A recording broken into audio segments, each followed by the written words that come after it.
different lesson today. So I promise next time we'll bring the whole band back, and actually the next 2 times we'll bring the whole band back. And the last time you will actually meet the person we're talking about. We got one person here in town that we don't have to talk about because they're gone and sitting in their grave over, but we have them, so that'll be extra special. But today, what we'll do is, well, we can kind of see it. Is it good enough? Yeah, you can see it. What we'll do today is we talk about one person. That's why you only got me. And then one person is actually going to be a piano player, a woman piano player who wrote music. You. So I thought, it's not me, but I can impersonate, right? That's as close as we could get. That's why you have me by myself today. But we'll have some great fun. We'll learn about ragtime. But I wanted to check back first to think about last time and see what we remember. Who did we talk about? Hoagy Carmichael. So anything special you remember about Hoagy Carmichael? His song. His Raise your hand, raise your hand. One of his songs is on Steps on the Building. That's right. Up in Indianapolis, in the History Center, the words of his song Stardust are on the steps. That's pretty special. There's a lot of different kinds, a lot of different ways of what his song is. That same song, Stardust, right? Anybody remember how many times we said this? More than 1,500 versions of that one song. Oh, what was that one song that he sung about his sister? What was that song? Georgia. Georgia. Very good. Very good. And what else do we remember? Where did he write some of these songs? Here, the book placey thingy. The book place thingy, meaning, what is it now, actually? The Buffalo. Buffalo is now, right? And it was called the Book Nook. One night he got up and it was just like in his head.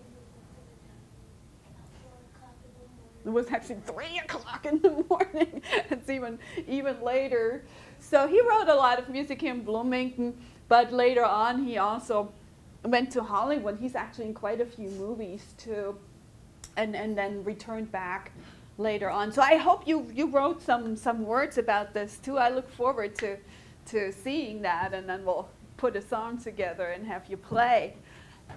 Should we get a few of the Orff instruments, sure, and just play a little bit of Heart and Soul and okay, and improvise for a second before we dive into come it? Up here, please. How come the other people aren't here? How come the other people aren't here? Eric. For today, you mean the band? No, the others. Your other fellow students? They have another class today, and yesterday when we were supposed to come, they had a 2-hour delay, so we have to. So you get the special treatment. I have a microphone here that is for the camera, so that's what that is. In a second.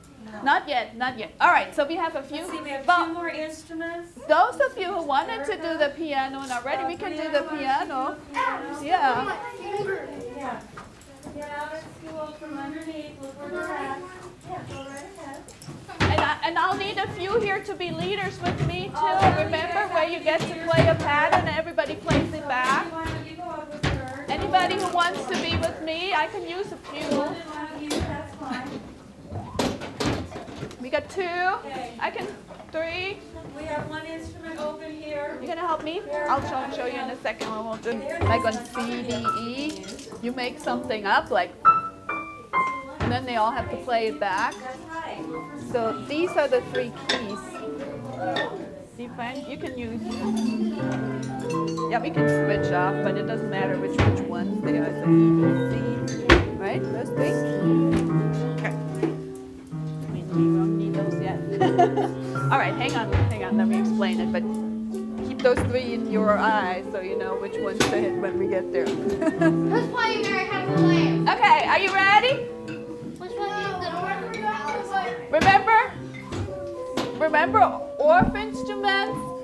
Find the E a D, and a C. Can you find an E and a D and a C?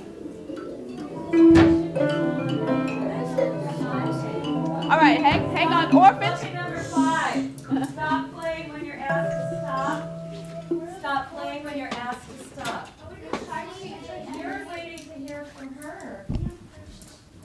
Let me make sure that orphan instruments got it first. Remember, if I play, find a C, hit a C. C. Hit a C, a D, and an E. All right, now listen what I'm doing with that E, D, C. You play. Listen. E, D, C, good. E, D, C.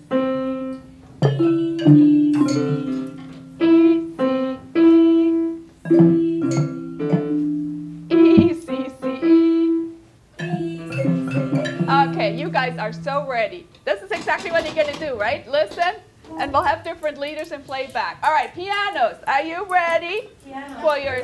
Pianos. Find a C. Can you hit a C? Middle C. Okay, hit an A. Hit an F. Hit a G. All right, now let's go. In time we're going. Find the C again. C. A. F. G. All right, let's speed it up a little bit. Ready? And C, A, F, G, C, A, F, G, C, A, F, G, C. Keep going. F, G, C, A, F. All right, orphan instruments, are you ready for a little pattern? Here we go. You're going. C, D, E, C, C, D, E, C, C, D, E, C, D, D, E, D, D, E, D, C, E. Are you ready? Hit it. You have to really hit it loud. And E, C. Do it again. You have to listen to her. E, C. One more time. All right, let's get everybody in sync for a second. Are you going to be ready in a second to do another one? I'll count you up. All right, orphan instruments, I'll count her off and you listen and echo it back. 1, 2, ready, go. C, D. E,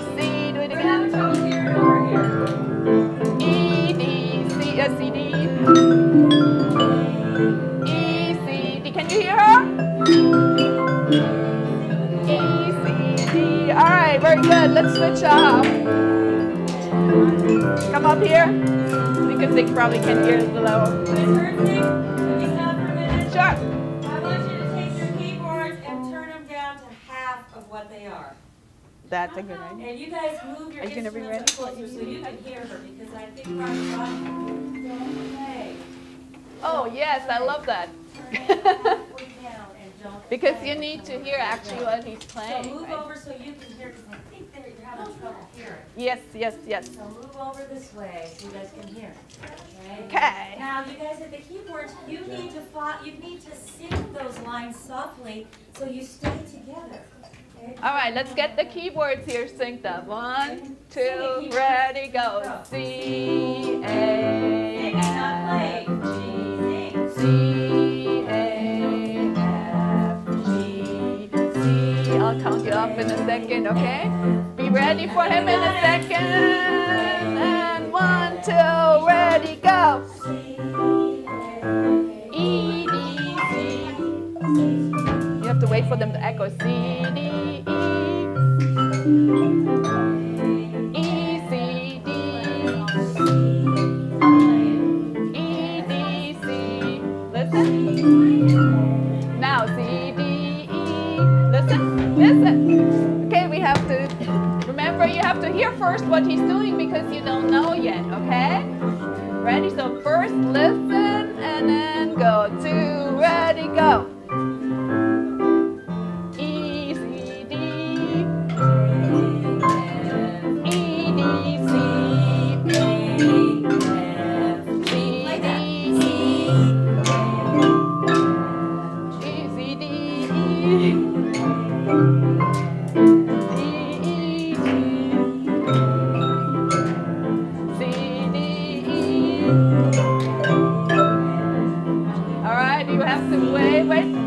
Listen and then echo it right back. Ready, go. Listen. Now echo. C, D, E. Listen.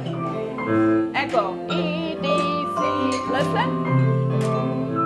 Get the echo. Good. Echo. Listen. E, D, C. One more. All right, let's switch off. Thank you. Are you ready to do some? Yes? Okay, find your seat. Okay, I have to get him in position here. Those 3 keys.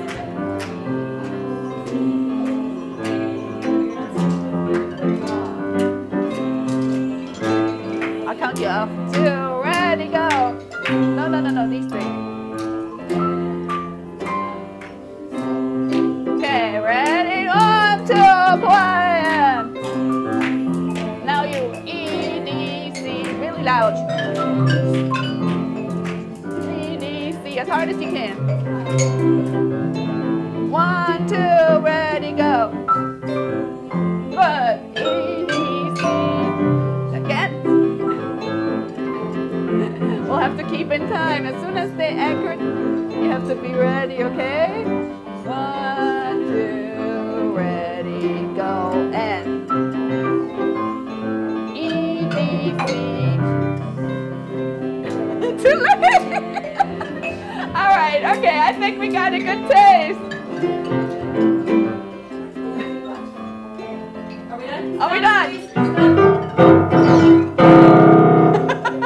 Stop, please. Thank you all, thank you all. Shut your pianos off, please. Move the off instruments a little back so we can For right now. talk about May, but good job. And you see the idea here of listening, echoing back, and we'll keep working on the patterns and keep that going, okay? Good job, and good job. Thank you, my helpers. You did fabulous. All right, have a seat here. Come back and sit down. So, Good job. I need, let's see. I need a few people here. In a second. And we're going to talk about, we're going to travel back in time to 1900. So kind of close to Hoagie Carmichael's time, right? And we're going to meet this lady. And her name is May Aufderheide. That's a weird name, isn't it? It's kind of a German last name. See, she was born 1888. So how old was she in 1900? Not quite? 12. Anybody here 12 yet? 12. No? You're getting close though, right? You're 10? 9? 10? 11? So she was just about your age, maybe a little older. And she had a brother called Rudolf, and who was a little younger. And we're going to travel back to her living room in 1900. So we need May, we need her brother, and we need her mom and dad. Why is Miss Heisey is going to be May's dad? She's going to sit here. Then we need, who wants to be May? You want to be May? All right. Sit next to your daddy. Rudolph. Rudolph, you want to sit next to May? I'm going to get a chair too. So we're in the living room now. It's 1900, December 14, 1900. It's about 5 o'clock. Dad just got home. He's a little tired. Daddy works in the insurance business. So he's actually doing pretty good because insurance is something, he makes some money, so they're pretty well off. Okay. So, what are we going to do tonight? What should we do? What's your favorite thing to do in the evening? Checkers. Checkers. You know, that's a good idea. We could do that. So should we watch a round of The Simpsons on TV?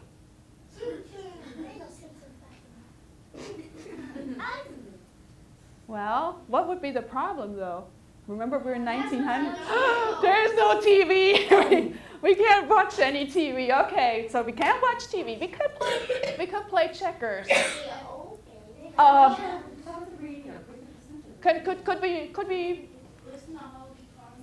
Could we put a CD on and listen to something? Y'all don't have CDs, y'all have records. Not even that. Wow. Oh my gosh. There's no records. There's no CD. There's no TV. So you got What can we do? you can go outside with 2 poles. We could throw some snow. We could play in the snow a little bit. Okay, it's kind of getting dark. Why are we all sitting in the living room together? Why is she not in her room playing on the computer? No computers yet. And remember how cold it is today? We could use a type. Well, there's typewriters we had. But remember how cold it was today? And we probably all have to cuddle up in the living room because there's not heaters in all the rooms. There's one fireplace. And we'll have to stick here. We'll have to play checkers, right? Maybe read a book. And no computer, no video games, no TV, no radio to listen to. How can we hear any music? Someone plays it. Unless someone plays the piano, we won't be able to hear music. They didn't know what rapping was yet either.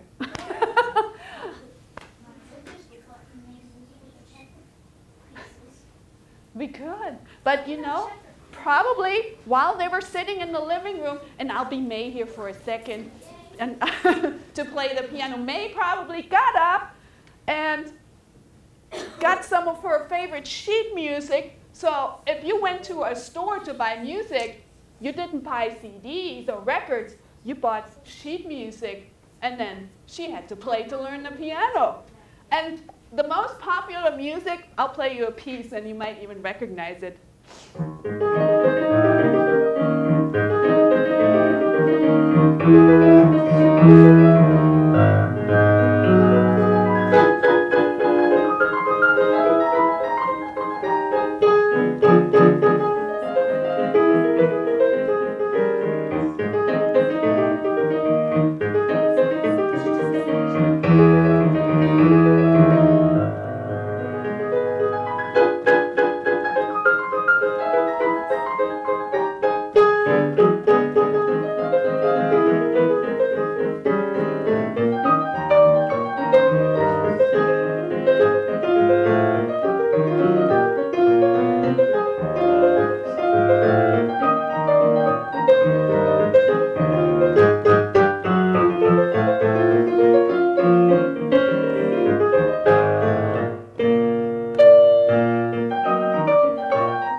For the evening, and May probably had to practice quite a bit during the day to get ready to be the entertainment in the evening. Thanks you three. Thank you, May and Rudolph and Mr. Aufderheide for helping me out. You may go back to your places. And so May got to learn the piano, and even more so, she started to write her own ragtimes, which was pretty special for somebody to do, to compose their own music. And probably the most popular one of her own pieces, see, this is kind of a living room in 1900. There's not much, isn't there? Well, everybody has to stay where it's warm, you know. You can go in your room, and if you have a big family, then stay where the fireplace is and stay warm. And see, there's not much. There's a few chairs. There's something to sit on, but no TVs, no computers, no radios, nothing. So one of the most popular ragtimes that she wrote was called the Dusty Rag. See, here's her name. And it says published by J.M. Aufderheide. Her dad actually realized that she was a really, really, really good writer, and he started a publishing company especially for her and published her ragtimes. This is how Dusty sounds.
One, isn't it?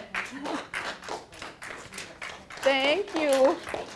Are you starting to notice some similarities between those pieces? Some, you know, how you could describe that music that's played on the piano? How, like, if they didn't have CDs back then, Right. they published it on, like, a sheet of music? On a piece of sheet music.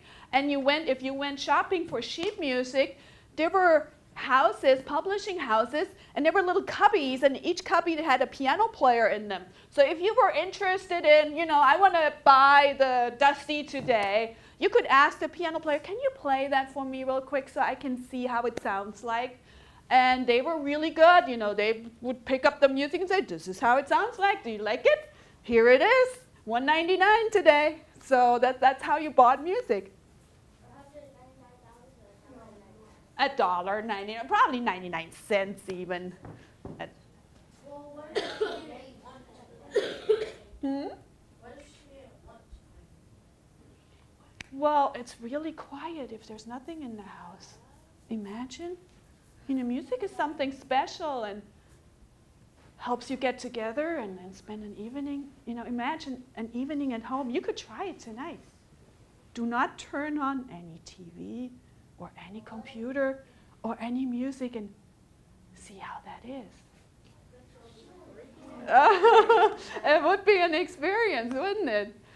I want to point a few things out about May, why it is so special that she wrote that music and why I want to share that with you. You can see a few things there. And you know, usually if you look at pieces of music or just lists of music that you can buy. Most of the time, finding a woman's name is not so common for some reason. Well, for several reasons, writing music was not a thing commonly associated with the role of women, especially earlier on. Usually you have to take care of the house, you can play piano, you have to take care of the children, everything. But writing music was mostly something that men would do, and mostly something, if they did write some music, May was really lucky to have that dad to actually start a publishing company for her. Most of the time, we have not the records or the sheet music that was written. And I was watching this show and she had a picture of that lady. that lady, this one? Yeah, well, let's explore that a little bit. I put up here some really special women that helped overcome some of those barriers. So by now, we don't have those differences. I can write music. I write a lot of music, and I love writing music, and I'm so glad I can do that. And I'm glad there were some women before me who paved the way and made sure, you know, I'm able to do that. So one of them, so who is that? Madam Walker. Anybody knows something about Madam Walker? She invented the bird. Something like that. She had something to do with hair, right? So you're on the right track. She had a salon in Indianapolis, and she's from Indianapolis too. And the Madam Walker Theater is still there, and it has a salon in there. And so she came up with a special shampoo that was for you guys' hair, you know, because the shampoo I use is probably not the same that works best for you. So she came up with a shampoo that worked more for the curly hair. They made a movie of it. And you know, it became so popular because it was something that was needed so badly that she actually became the first woman millionaire, which was quite an accomplishment. And then she built a theater in Indianapolis, the Madam Walker Theater. You can still see it if you drive up on Indiana Avenue. Okay? So Madam Walker, very special woman, very powerful businesswoman. Anybody else you recognize here? No, Madam Walker or her and her. Yeah, her. Oh, what's she the lady who's playing them and everything? Amelia Earhart. Yeah. Very good. So what's she known for? She was the first. Yeah, she was the first woman pilot. She was the first woman pilot who flew over the Atlantic, right? Several times, actually. Did you see The Night at the Smithsonian, the movie?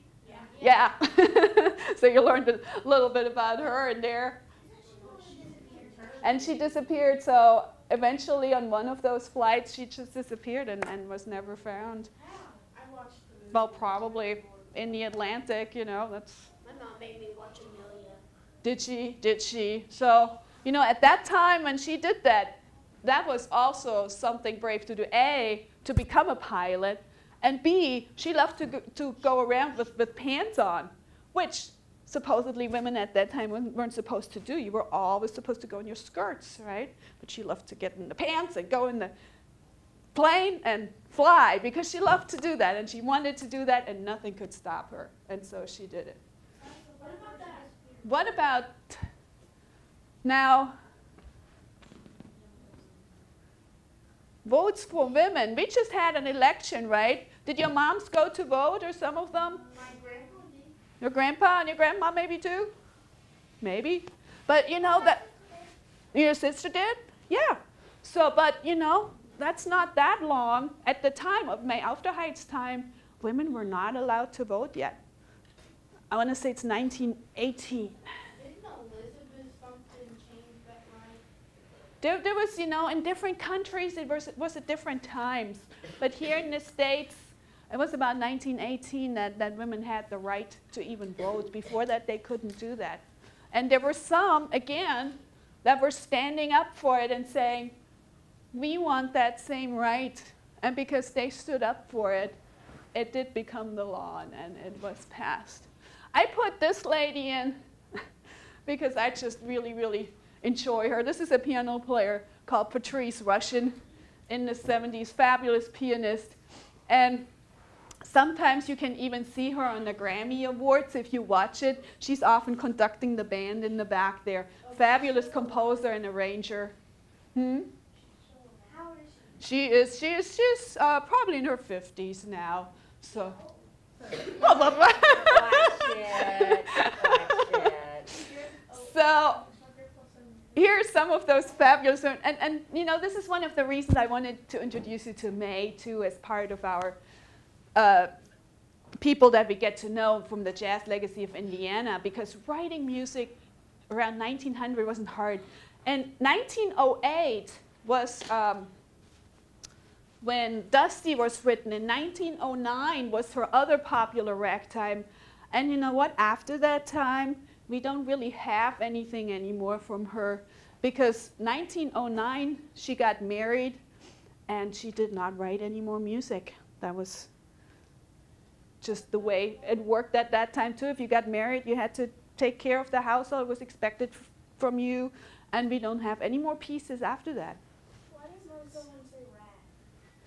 Why do they say rag? That's a good question. And we will explore that in a second. Do you want to hear the Thriller rag, how that one sounded? I want you to listen to that and see if you can start finding some definitions for rag. What does that mean? See if you can hear some similarities between the piano tunes I'm playing today, okay? So here's the Thriller rag. You know, the Thriller was the roller coaster. So kind of imagine going up and down the roller coaster while we do that.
Thank you.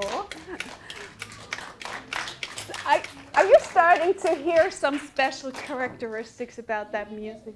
It sounds like a wagon. Like do you think it's easy to play those pieces? No. No. And it was all written out. You know, I'm a jazz pianist. I like to make things up. I have to learn these things note by note. It's all on the music. I can't make it up, really. Do you know actually the one that we just talked about? Uh-huh. Not that one. The Dusty? Yeah, but what was that one girl's name that knew how to play the piano? May Aufderheit. Oh, you mean the girls before? Patrice Rushen. You So- know how to play her? So how to play her music? Well, we'll get into that too. I want to look into mostly the ragtime today. See, this is how it looks like on paper. That's a lot of notes, isn't it? Ooh, that's a little piece, a part actually of the Thriller act that we just heard. Look at the bottom part. Do you notice something about what the left hand is supposed to do? It's like always there's a note, chord. Do you see that? So it goes note, chord, note, chord, note, chord, note, chord. So it's a very steady beat. It's kind of like a march, isn't it?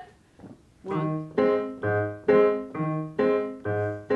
That's what the left hand is doing all the way through. And then the right hand gets to do all these other things, which are all kinds of different rhythms, but they don't match up with the left hand. They're different rhythms.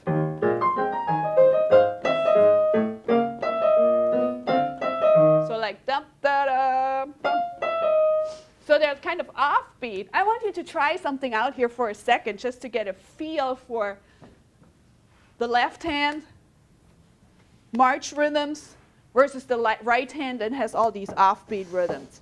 We'll clap 2 times 4 beats, just going on the beat, going 1, 2, 3, 4. 1, 2, 3, 4. And then we'll do 2 where we try to go in between. So we're going to count 1 and 2 and 3 and 4 and clap on all the ands.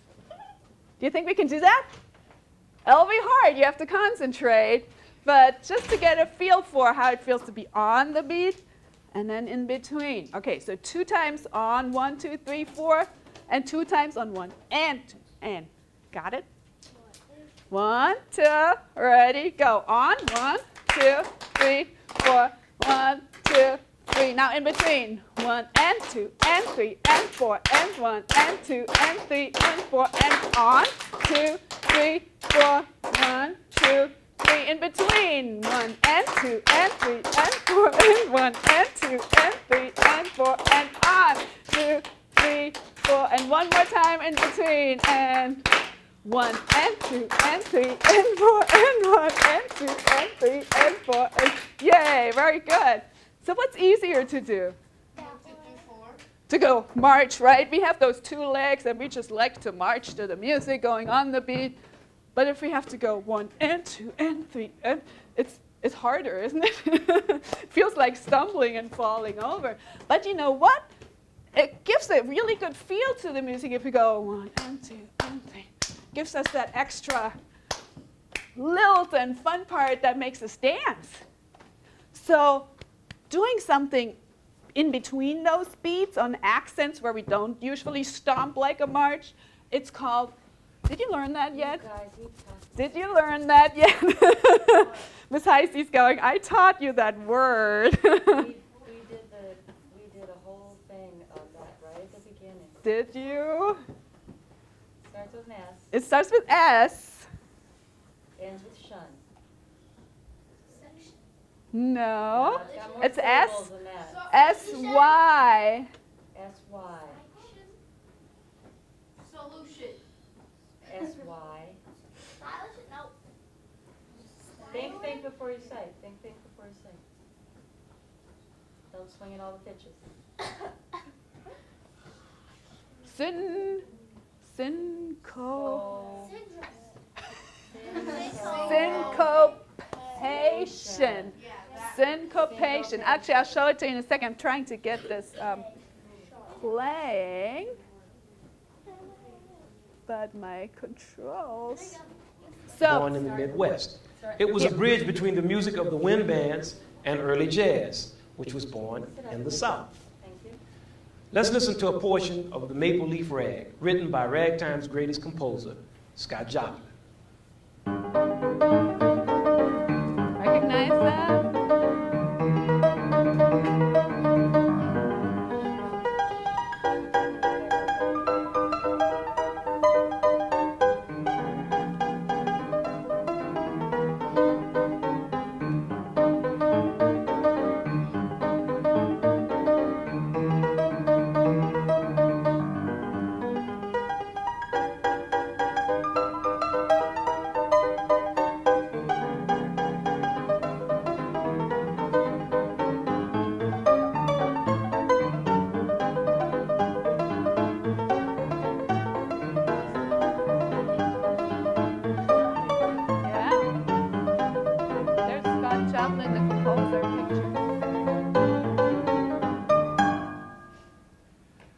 ragtime came from an improvised music style called ragging.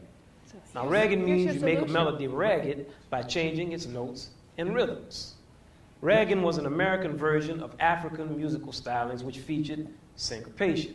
And syncopation means accenting on unexpected beats. This syncopation was applied to all types of songs to make them more fun. Now, this is something we all know about. Because if you play with a little song, like you might say,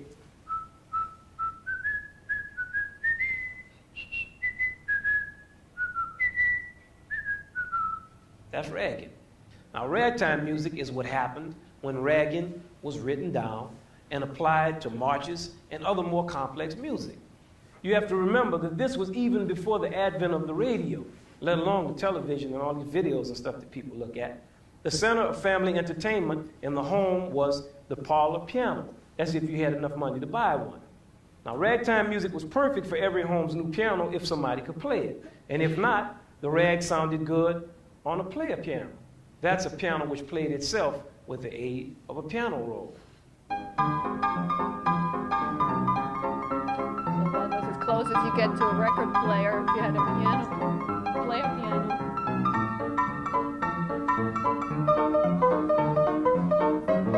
Is there?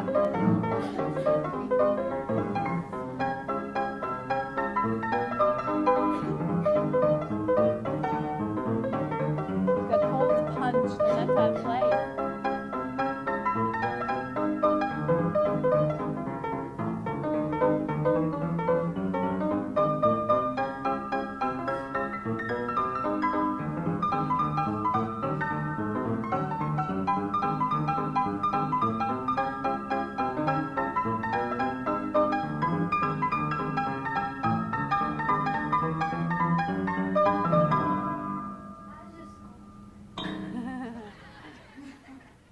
The key to ragtime's success was the joyous optimism of its syncopation and the danceability of its beat. I mean, everybody likes to dance.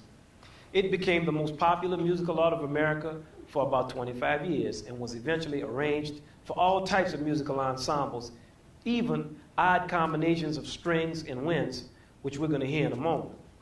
Ragtime changed the sound of traditional marches. Let's see how.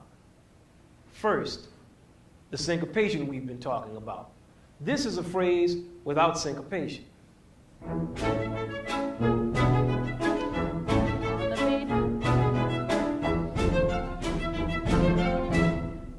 Now the same phrase syncopated.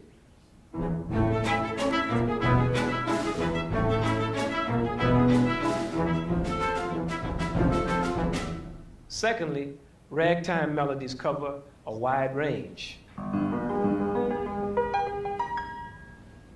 Traditional march melodies, however, stay within a much smaller range. Got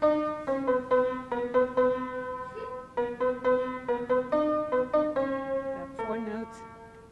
Then would be the use of broken chords and a percussive style which imitates the banjo. Now, what is a broken chord? Well, this is a chord. Now, this is a broken chord.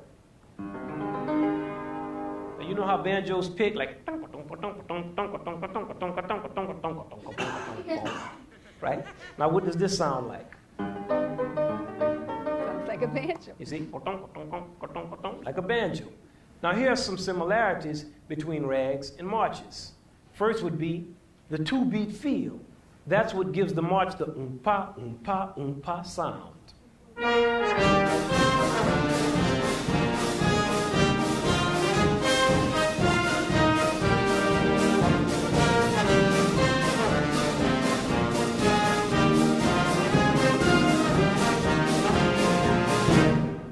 And here's how that sounds in ragtime.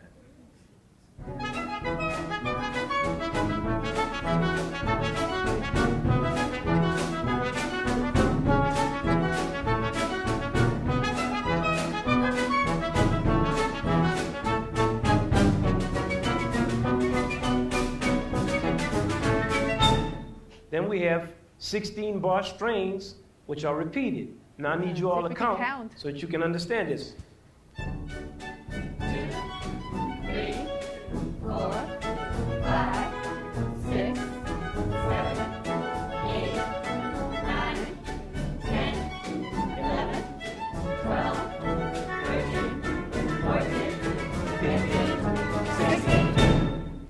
Now what about the Sousa March? We're here, 16 bars. 3, 4,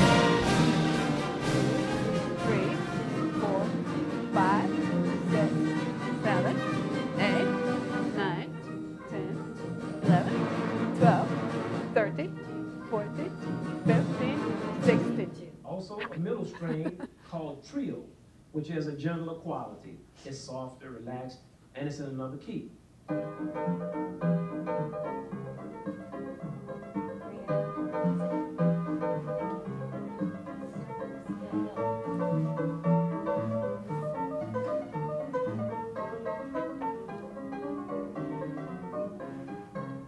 Also, every note of ragtime and marches was written down, not improvised. Now let's listen again to Scott Joplin's Maple Leaf Rag. Oh, I think we'll make our own ragtime in a second.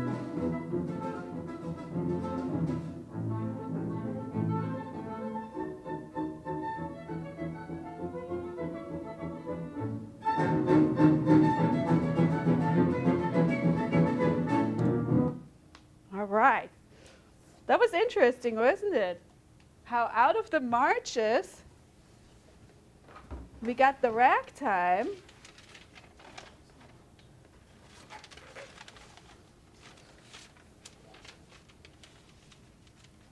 Looking like this on paper. So some of you were asking, what is rag? Why is it rag? So what is ragging actually? If you change things up, if you go instead of jingle bells, you would go jingle bells, jingle all the way.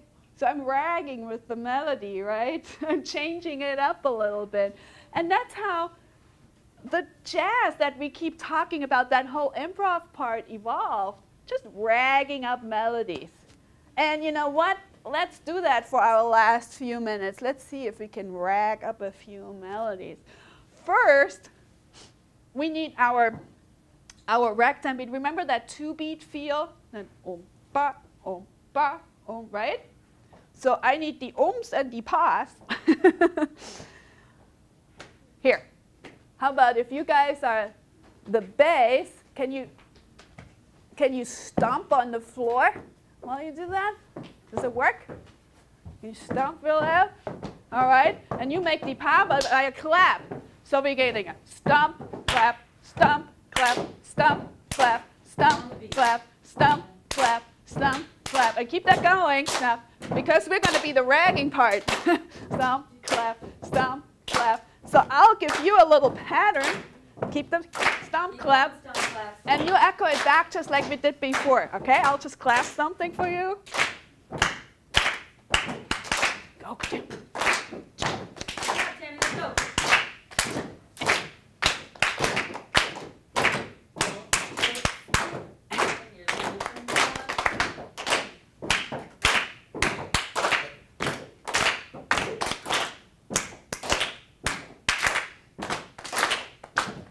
All right.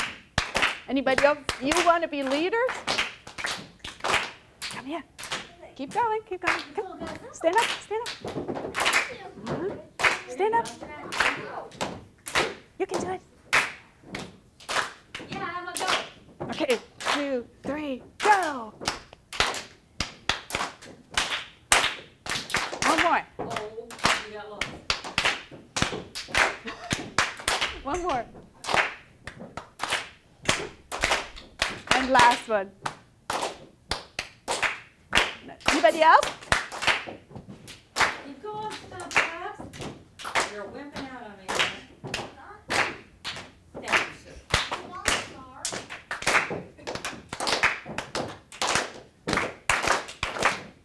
Good, Erica.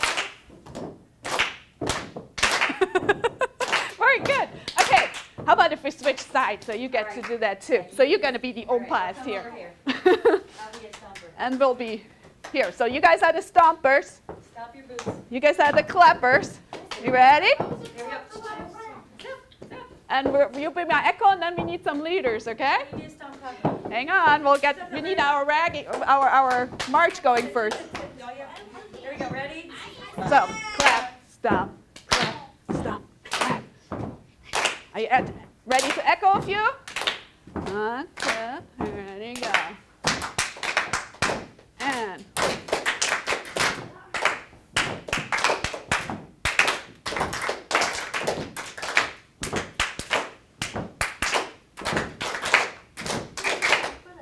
how about if we just go through the line? So I'll point, you do one, and we echo it back, okay? We'll just go down the lines. Ready? 1, 2, ready, go. Clap us something. Ready, go. Very good. Come on. And real loud.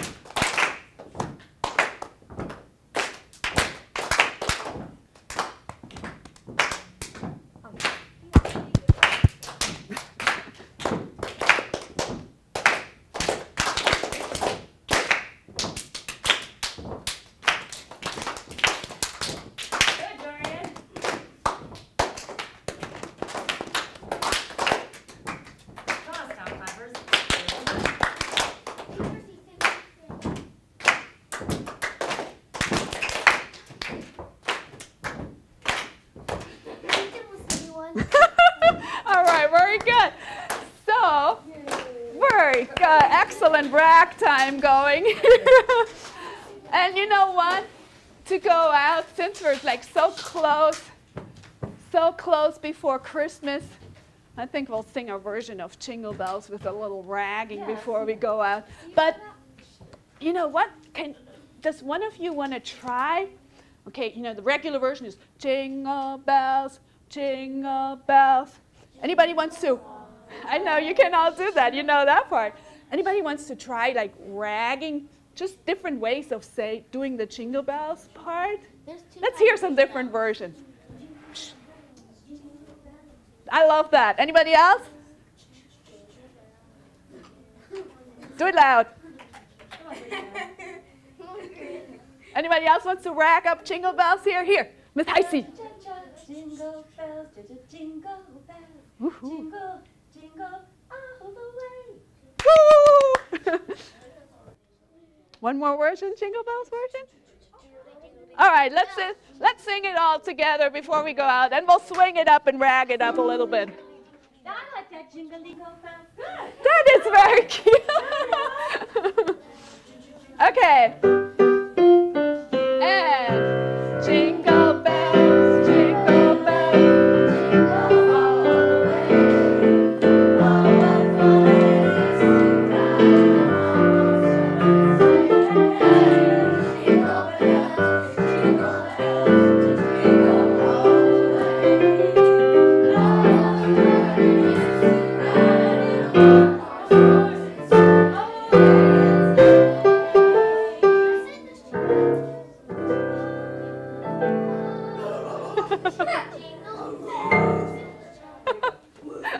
Very good. I know you have to head out, but what did we learn today?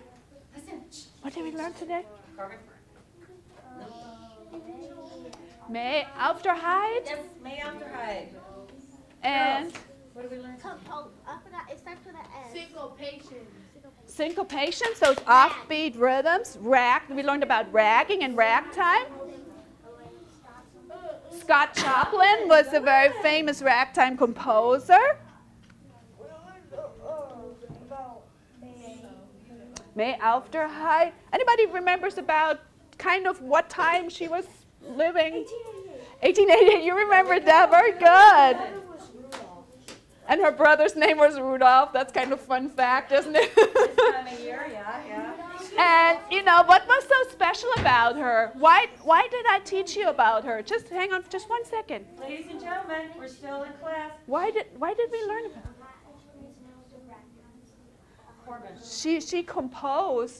She composed her own music. And you know, sometimes Scott Joplin, everybody knows Scott Joplin, and they often call him the king of ragtime.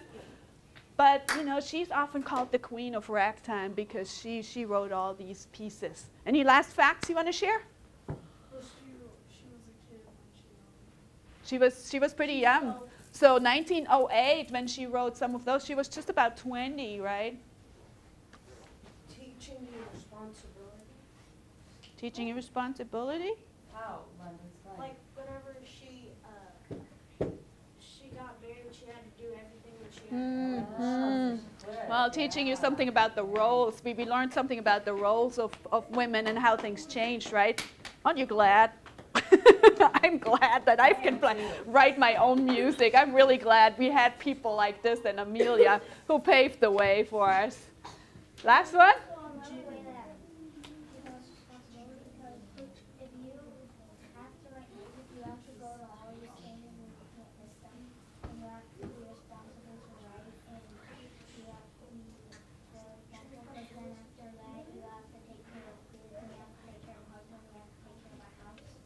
Well, you know, that can be all divided up. Roles are changing, but that's how it was at her time. But one thing I think you learn also that she had to practice her piano to be able to do that, because that takes a lot of skill, and there's a lot of hours that go into being able to do something like that. So that might be a fun fact to take home too. Really appreciate you being such good listeners and players today, and we'll be back next time with the whole band in January again, okay? Please January, put darn. the stool out from under